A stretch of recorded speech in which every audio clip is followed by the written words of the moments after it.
അപ്പോ നീ ശരിക്കും അവരുടെ മകളല്ലേ? ഈ ചോദ്യം ഞാൻ എന്നോട് തന്നെ പലതവണ ചോദിച്ചിട്ടുണ്ട്. പക്ഷേ അവരോട് ചോദിക്കാനുള്ള ധൈര്യം എനിക്ക് കിട്ടിയിട്ടില്ല. എന്തുകൊണ്ട് കിട്ടിയില്ല? അറ്റ്ലീസ്റ്റ് എനിക്ക് എപ്പോഴെങ്കിലും ചോദിക്കായിരുന്നില്ലേ? എന്തിന്? ഇനി അതൊക്കെ അറിയേണ്ട ആവശ്യം എന്താ? നിങ്ങളുടെ വിവാഹാലോചന വന്നു കഴിഞ്ഞപ്പോ എന്റെ എല്ലാ സങ്കടങ്ങൾക്കും അവസാനമായെന്നാ ഞാൻ കരുതിയത്. അത് നിങ്ങളുടെ പണവും പ്രതാപവും കണ്ടിട്ടല്ല, എന്നെ സ്നേഹിക്കാനും ഒരാളായല്ലോ എന്നോർത്തു. എന്റെ പരിഭവങ്ങളും സങ്കടങ്ങളും കേൾക്കാനും ആശ്വസിപ്പിക്കാനും എനിക്കും ഒരു കൂട്ട് കിട്ടിയല്ലോ എന്ന് സന്തോഷിച്ചു. എന്നെ കോളേജിൽ പോകുന്ന വഴിയിൽ വെച്ച് കൊണ്ട് എന്നെ ഇഷ്ടപ്പെട്ടു വന്ന ആലോചനയാണെന്ന് അച്ഛൻ വന്ന് പറഞ്ഞപ്പോ മണ്ടിയായ ഞാൻ വിശ്വസിച്ചു. ഒരുപാട് മോഹങ്ങൾ നെയ്തു.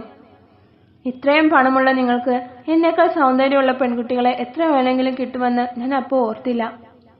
നിർവികാരതയോടെ അവളത് പറഞ്ഞു തീർക്കുമ്പോ ദേവിന്റെ ഹൃദയത്തിൽ വലിയൊരു കല്ലെടുത്ത് വെച്ചതുപോലെയുള്ള ഭാരം തോന്നുകയായിരുന്നു അവന്. നിന്റെ കഴുത്തിൽ താലി കെട്ടുന്ന മുന്നേ ഞാൻ നിന്നോട് നേരിട്ട് ചോദിക്കേണ്ടതായിരുന്നു, ഇങ്ങനൊരു വിവാഹത്തിന് നിനക്ക് സമ്മതമല്ലേ എന്ന്. നിനക്ക് എല്ലാം അറിയാമെന്ന് ഞാനും വിചാരിച്ചു. എല്ലാം എന്റെ തെറ്റാണ്. എങ്ങനെയാണ് നിന്നോട് മാപ്പ് ചോദിക്കേണ്ടതെന്ന് എനിക്കറിയില്ല. ഞാൻ എന്ത് ചെയ്താലാണ് എന്റെ ഈ പാപത്തിന് പരിഹാരമാവുക? ഈ ജന്മം മുഴുവൻ നിനക്ക് സുഖമായി ജീവിക്കാനുള്ള പണം ഞാൻ നിന്റെ അക്കൗണ്ടിൽ ഇട്ടു തരാം. നിനക്ക് താമസിക്കാൻ വീട് പണിതു തരാം. എല്ലാം ചെയ്യാം. പണം കൊണ്ട് വിലക്ക് വാങ്ങാൻ പറ്റാത്ത ഒരുപാട് കാര്യങ്ങളുണ്ട് ഈ ലോകത്ത്. നിങ്ങളെപ്പോലെയുള്ള സമ്പന്നർക്ക് അതൊന്നും പറഞ്ഞാൽ മനസ്സിലാവില്ല. എനിക്കറിയാഞ്ഞിട്ടും മനസ്സിലാവാഞ്ഞിട്ടും ഒന്നുമല്ല. പക്ഷേ നിന്നോട് ചെയ്ത തെറ്റിനുള്ള പരിഹാരം എങ്ങനെയാണ് ചെയ്യേണ്ടതെന്ന് എനിക്കറിയില്ല. നീ തന്നെ പറഞ്ഞുതാ. എന്നാല് ഞാൻ പറഞ്ഞു തരുന്ന പരിഹാരം നിങ്ങൾക്ക് ഒരിക്കലും സാധിപ്പിച്ചു തരാൻ കഴിയാത്തതാണ്. അതുകൊണ്ട് ഞാനിപ്പോ അതിവിടെ പറയുന്നതിൽ ഒരർത്ഥവുമില്ല. ദേവ്, ദേവ്! താഴെ നിന്നും സരോജിനിയുടെ ശബ്ദം. ആ അമ്മ. അവൻ അവിടെ നിന്ന് തന്നെ വിളി കേട്ടു.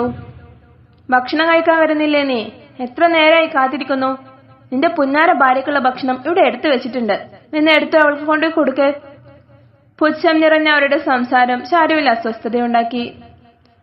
ഞാൻ ഗർഭിണിയായതിൽ ഒരു സന്തോഷവും ഇല്ലാതെ ഞാൻ ഇവിടെ കണ്ട ഒരേ ഒരു മുഖം അമ്മയുടേതാ. അമ്മയ്ക്ക് എന്താ എന്നോട് ഇത്ര ദേഷ്യം? നിന്നോടുള്ള ദേഷ്യം കൊണ്ടല്ല ഈ സംസാരം, ഇഷയോടുള്ള ഇഷ്ടം കൊണ്ടാ. അവൾ എന്തൊക്കെയോ പറഞ്ഞും കൊടുത്തും പണ്ട് മുതലേ അമ്മയെ അവളുടെ വരുതിയിലാക്കി വെച്ചിട്ടുണ്ട്.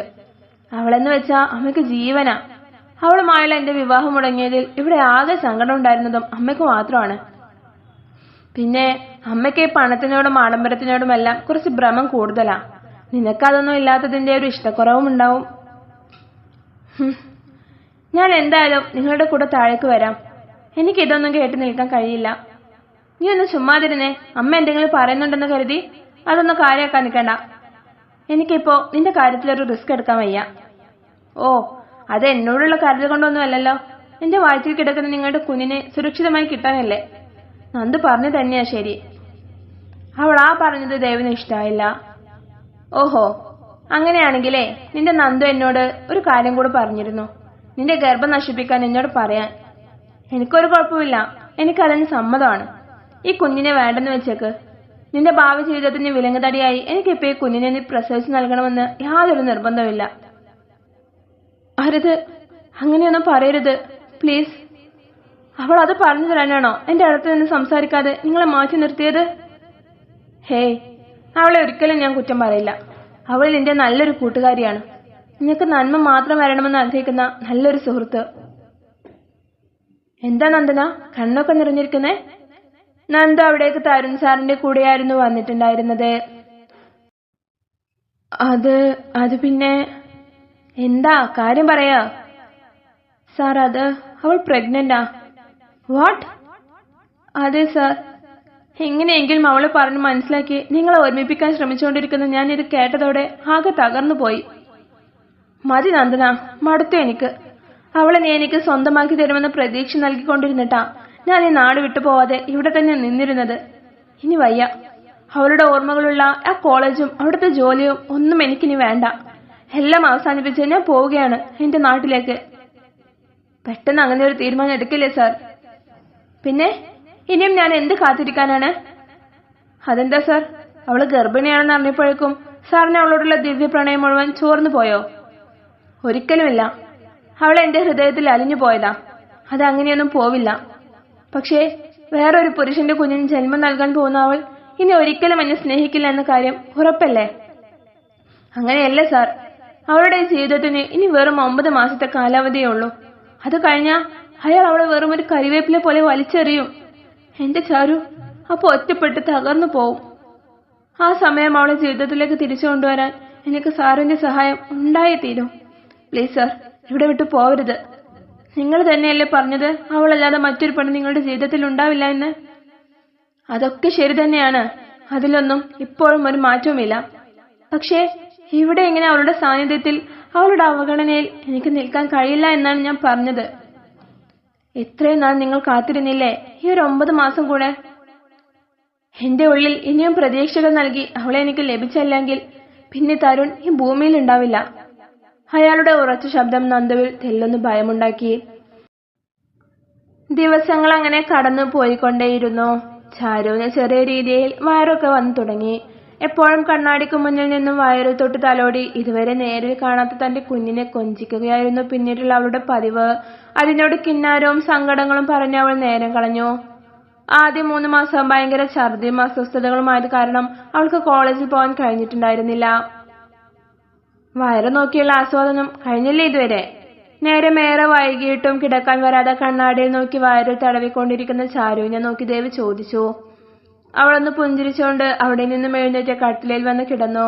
അന്ന് ഓഫീസിൽ കുറച്ചധികം സെറ്റിൽമെന്റ് ഉണ്ടായിരുന്നത് കൊണ്ട് ദേവിന് നല്ല ക്ഷീണം ഉണ്ടായിരുന്നു. അതുകൊണ്ട് തന്നെ അവൻ പെട്ടെന്ന് ഉറക്കത്തിലേക്ക് വഴുതി വീണു.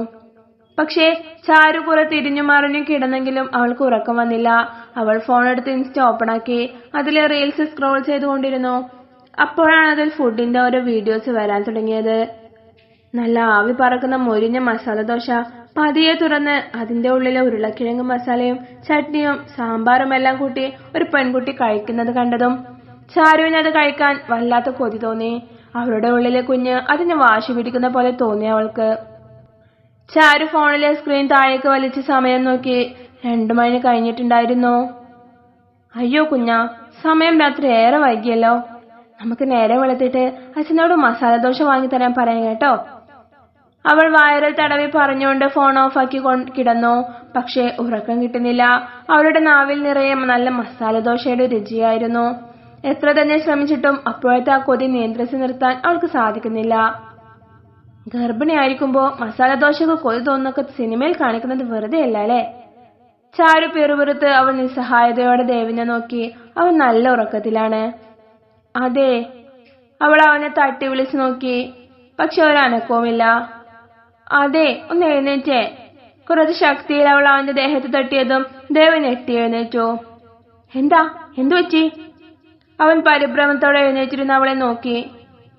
എനിക്ക് മസാല ദോശ വേണം. എന്ത്? എനിക്ക് മസാല ദോശ വേണമെന്ന്. മസാല ദോശയോ? അവൻ റൂമിലെ വലിയ ക്ലോക്കിലേക്ക് നോക്കി. സമയം രാത്രി 2 മണി കഴിഞ്ഞിരുന്നു. നിനക്കെന്താ ഭ്രാന്തുണ്ടോ ഈ പാതിരാത്രിക്ക് എഴുന്നേറ്റിരുന്ന് മസാല ദോശ ചോദിക്കാൻ? ഉറക്കത്തിൽ നിന്ന് വിളിച്ചുണർത്തി അവളുടെ ആവശ്യം കേട്ട് അവന് ദേഷ്യം വന്നു. ദേ, എന്നെ ഈ അവസ്ഥയിലാക്കിയിട്ട് ഒരുമാതിരി മറ്റിടത്ത് വർത്തമാനം പറഞ്ഞാലുണ്ടല്ലോ. അല്ല, ഞാൻ അങ്ങനെയല്ല ഉദ്ദേശിച്ചത്. അപ്പോഴാണ് അവളുടെ ഉള്ളിലെ കുഞ്ഞിന്റെ കാര്യം അവന് ഓർമ്മ വന്നത്. അതോടെ അവന്റെ ഉള്ളിലെ ദേഷ്യമെല്ലാം അലിഞ്ഞില്ലാതെയായി. മസാല ദോശ നേരം വെളുത്തിട്ട് മതിയോ? പറ്റില്ല, എനിക്ക് ഇപ്പൊ തന്നെ വേണം. നിങ്ങളുടെ കുഞ്ഞത് കിട്ടാതെ ഉറങ്ങില്ല. കുഞ്ഞവിടെ ഉണർന്നു കിടന്നോട്ടെ, നീ ഉറങ്ങിക്കോ. കുഞ്ഞുറങ്ങാതെ എങ്ങനെയാ ഞാൻ ഉറങ്ങുന്നേ? ഈശ്വര, ഈ സമയത്ത് ഞാൻ മസാല ദോശ എവിടെ പോയി കൊണ്ടുവരും? തുടരും.